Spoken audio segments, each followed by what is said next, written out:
Жогорку кеңештин депутаты Балбак Төлөбаев башкы прокурор Зулышев менен УКМКнын башчысы Ташиев тууралуу айткандарына түшүндүрмө берди.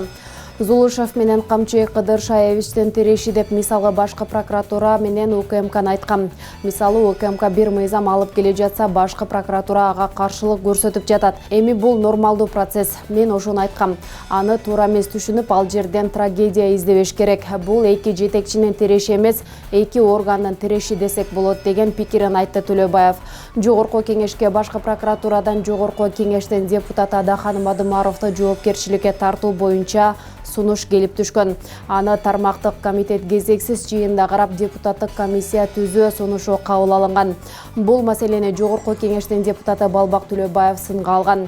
Урматтуу төрага, урматтуу депутаттар, өткөндө айттым эле, бүгүн дагы айтайын. Кыргызстанды бирөө чала баштады. Жакын арада башкы прокурор менен УКМКнын чабышын көрөсүңөр, тирешин көрөсүңөр, аларды да чалып жатат. УКМК жарандарды уксун деген мыйзамга кечээ күнү башкы прокуратура каршы чыкты. Эми Адахан Кимсанбаевичти өзүбүздүн коллегабызда жоопко тартууга уруксатты минтип алып келип, шашылыш түрдө караганы жатабыз. Талант Мамытов, сиз дагы окуугунтук көргөнсүз. Исхак Масалиев, сиз да окуугунтук көргөн. Садыр Жапаров дагы, Камчы Ташиев да окуугунтук менен түрмөгө жаткан. Мындан сабак алабызбы же жокпу? Протокол боюнча Пандоранын эшигин ачпагыла, эртең бирөөлөрдүн башына тиет. Садыр Нуркожоевич дагы бирөөлөр бир жака алып баратат, ишенбеңиз, протокол чатак деген ал. Бүгүн белгилүү журналист Уланбек Эгизбаевдин туулган күнү. Азаттыктын чыган журналисти Уланбек Эгизбаевдин көзү тирүү болгондо быйыл 12 февралда 32 жашка чыкмак.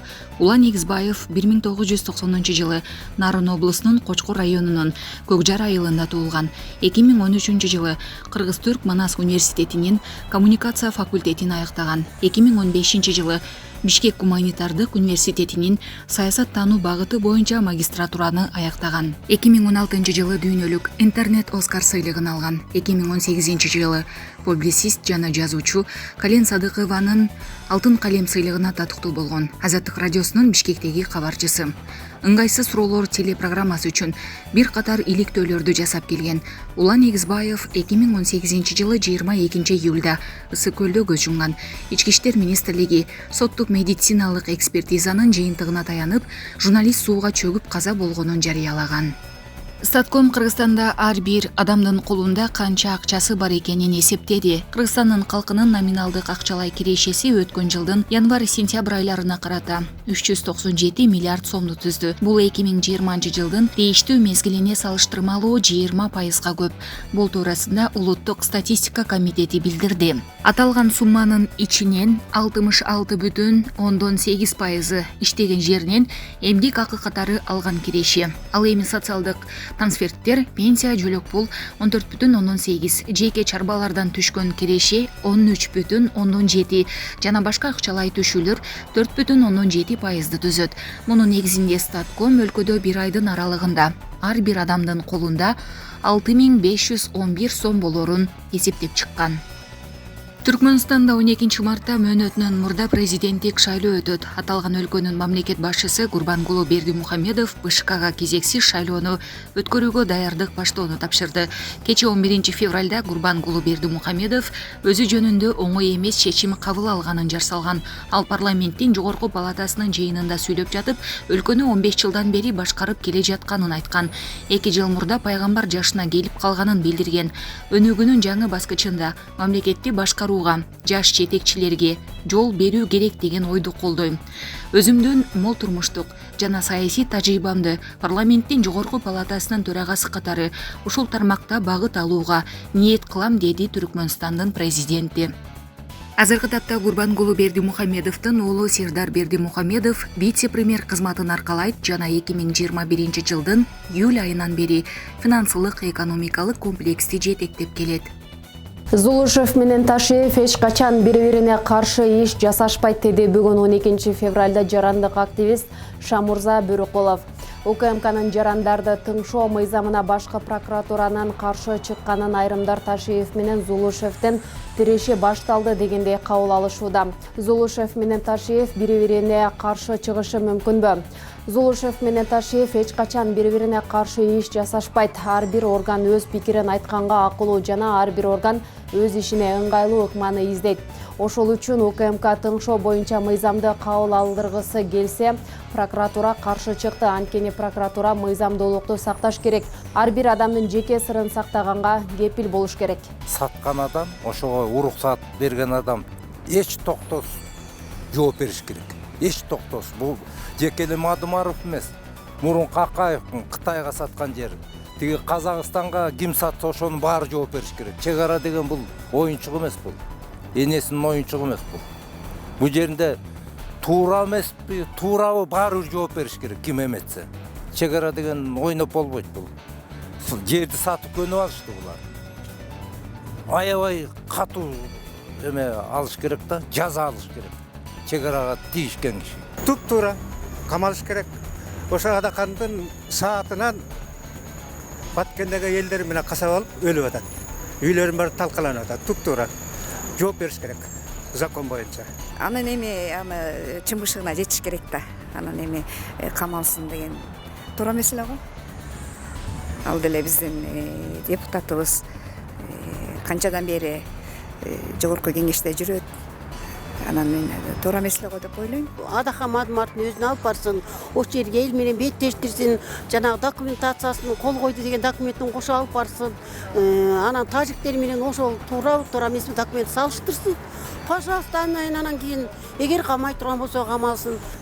Жооп берсин. Менин угушумча ал УКМКга бир нече жолу кирип суракка жооп берип чыкса керек эле.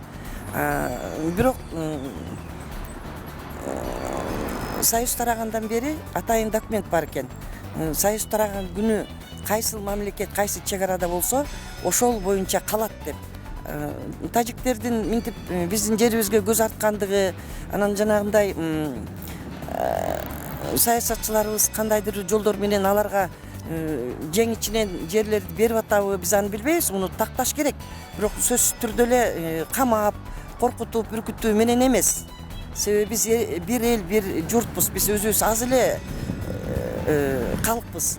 Анан арабыздан чыккан мыктыларды ушинтип эле кыя чаба берсек, бул болбойт го. Камалсын дегенге мен макулмун. Анткени Мадумаров ошол жерде арендага берсе алган өзүнүн жерибизде эле. Биз болсо арендага алып атабыз. 49 жылга арендага алып берген ал туура эмес. Анткени ал учурда дагы Мадумаровго андай укук берилбептир. Мадумаров катчы болуп турган кезде. Ошол үчүн камашына мен толук макулмун. Эми аны өздөрү чечери. Аны эми депутаттар деле колдогондой болуп атат. Эми аны эл чечет, депутаттар чечсин. Азыр бир жылдан бери асылып атат. Бийликке болушунча эле. Поезд кетип калган дайлы билбей атат.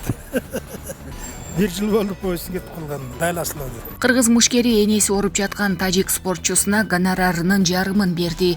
Жалалабадда туулган 24 жаштагы Марсель Нурланбек уулу аралаш мушташ боюнча Хардкор Fighting Championship уюмунун турнирине катышкан. Кыргызстандык спортчу 21 жаштагы россиялык Григорий Белаев менен кармашкан. Натыйжада атааңдашын экинчи раундда колду кайруу ыкмасы менен утуп алган. Жеңиштен кийин ага микрофон сунушканда кыргыз мушкери спорттук уюмдун ага бере турчу гонорарынын жарымын карате кайманаты менен таанымал Камиль Хасанов аттуу тажикстандык мушкерге берүүнү суранган.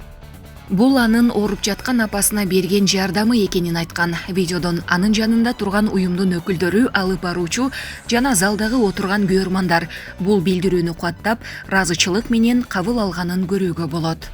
Баткен облусунун Кызылкыя шаарында жергиликтүү тургун эчкиге карата сексуалдык мүнөздөгү аракеттерди жасагандыгы боюнча маалымат текшерилүүдө. Бул тууралуу Баткен облустук ички иштер башкармалыгынын басма сөз кызматынан билдиришкенин жазып чыгышты. Маалыматка караганда Кызылкыя шаарынын 53 жаштагы тургуну өзүнүн 43 жаштагы күйөөсү коросундагы эчкини зордуктап, эчкиге өзү мурда ооруп жүргөн жугуштуу оорусун жыныстык катнаш аркылуу жуктурганын билдирип, арыз менен кайрылган.